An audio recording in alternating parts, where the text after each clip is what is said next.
Hello అందరికీ. అమ్మ బియ్యం పిండి అప్పడాలు వేశారు. ఇది చాలా ఈజీ. 1:6 రేషియోగా ఒక గ్లాస్ బియ్యం పిండికి 6 గ్లాసుల నీళ్ళు పోసుకొని ఉంటలు కట్టకుండా బాగా కలుపుకొని ఈ విధంగా వేసుకోవాలి అప్పడాలని.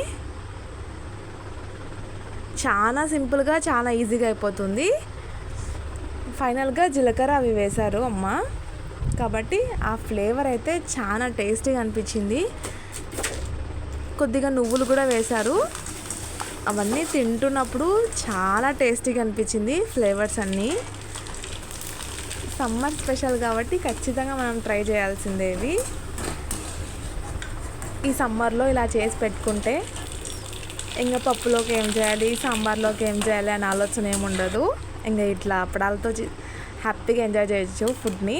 మా ఛానల్ని లైక్ ఇంకా సబ్స్క్రైబ్ చేసుకోండి. Bye bye.